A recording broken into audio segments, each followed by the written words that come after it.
kusoo dhawaada muuqaal aan ka hadlayno sida loo samaysan karo ama qofka uu u samaysan karo saabuun asaga u gooni ah oo waxa uu yaqaan uu ka sameeyay muuqaalkeena waxa uu ku bilaaban doonaa ugu horeyn anaga maanta waxaan ka sameyn doonaa saabuunta mar walba waxa loo baahan yahay soap base ama wax macnaha saabuunta waxa aad ka sameynaysid adkeyn kara saabuun say u noqoto marka anaga hadda ma haysano laakiin waxaan isticmaali doonaa saabuun hore loo sameeyay maadaama soap base ama wixii loogu talagalay dhijin lahayd ay ku jiraan saabuunta hore ayaan isticmaali doonaa marka waxaan soo qaadan doonaa oo aan hadda maanta ka sameyn doonaa saabuunta baashan lagu magacaabo maanta anagu waxaan ka sameyn doonaa baasha lagu magacaabo dacaarta dacaartu waxa ay leedahay gel ama qaybta dhex waxay ka leedahay wax hab camal ah marka ugu horeyn waan soo dhaqi doonaa markaan soo dhaqno kadib midiyaan soo qaadan doonaa waxaan ka jari doonaa geesaha markaan ka jarno sidoo kale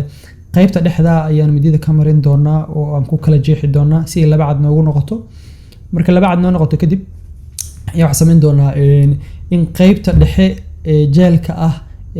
dhinaca uu ku yaalo aan soo qaadno kadibna aan qaado ama wax kale oo noo fujin kara soo qaadano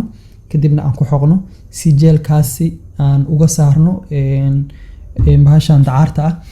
jeelka marka asaga wax kale ayaan ka samaysan doonaa meel ayaan ku shuban doonaa sida noo muuqata halkaasaan ku shubanaynaa waa keedsanaynaa wax kalean rabnaa inaan u isticmaalno marka saabuunta kaliya marka waxaan ka samayn doonaa qolofta kore dacaarta ayaan ka samayn doonaa marka waxaan samayn doonaa dacaartii ayaan soo qaadan doonaa markaan jeelka ka saarnay intii aan u baahnayn marka inaan wax ku sameyno marka kadib waa jarjari doonaa oo cadcad yaryar ayaan ka dhigi doonaa markaan cadcad ka dhigno aan aroorino aan weel ku shubano kadib waxaan dooran doonaa ama soo qaadan doonaa makiinada wax lagu shiido cabitaanka xabaha kadib marka aan shiidi doonaa waqti ayaan sugi doonaa marka si fiican si ugu shiidanto oo shiidid fiican ay u hesho soo dhexgasho kadib si fiican ugu shiidanto ayaan samayn doonaa waxaan shubi doonaa waxaan ku shuban doonaa weel marka noo diyaarsan oo aan ugu talagalnay inaan ku keydsano markaan ku shubano oo diyaar noo ahaato dacaarta shiidan qolofta dacaarta shiidan ee nadiifta ah ee diyaar noo noqoto waxaan samayn doonaa waxaan soo qaadan doonaa saabuun nooci doonto ha noqoto saabuunta adiga aad markaa haysteeda soo qaadanaysa marka waa jarjaraynaa marka saabuunta markaa jarjarno cadcad yaraan ka dhigi doonaa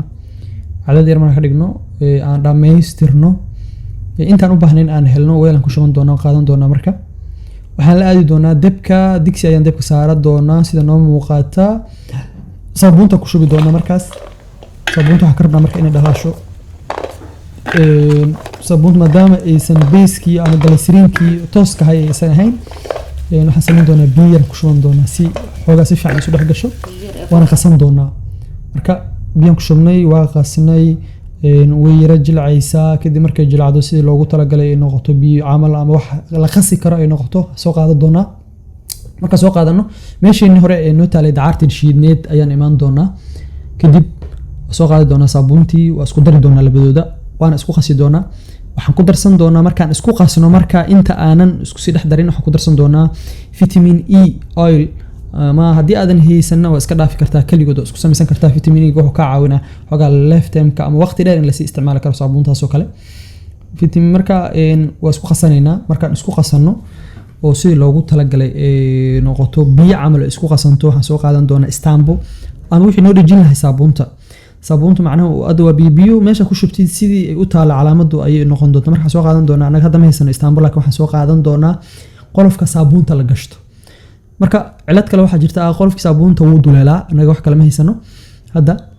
marka uu duleelo marka duleelkaas wax ka celiya maadaama ay biyo yihiin waxaan ayaan raadsan doonaa waxaan soo qaadan doonaa bac si duleelkaasi ay nooga celiso waxa ka bixi doona bacdaan ku aadin doonaa gudaha marka ku aadino kadib oo aan bacdi la siino qolofkii saabuunta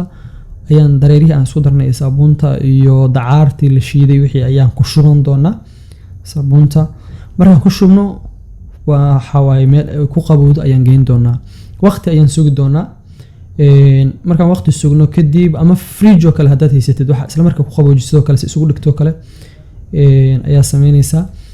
markay dhigto kadib waqti ayaa soo qaadan doonaa marka already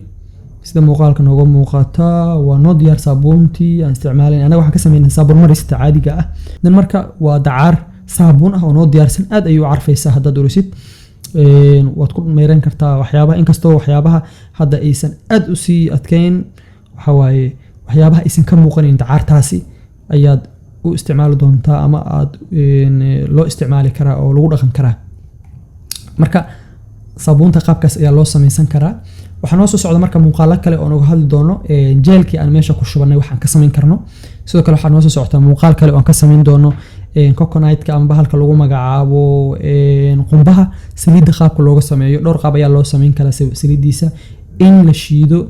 oo qaab macnaha pressure ah cadaadis la saaray saliidda looga keeno ama in dabka la saaro oo kadib marka saliid oo dhalo sidoo kale waxaa noo soo socdaa isla asagaasi qumbaha sida cream looga samayn karo oo qofku uu marsan karo iyo faa'iidooyinka uu leeyahayna waan kasoo hadli doonaa sidoo kale waxaa noo soo socda muuqaal kale oo isku dayi doona iyadan inaan ka samayn karno miraha almondiga ama bahalkan lagu magacaabo looska in saliid laga samayn karo qaabka looga samayn kara iyadana waa idiin soo bandhigi doonaa waa mahadsantihiin intaas ayaan kusoo gabagabeynaynaa muuqaalkeena maanta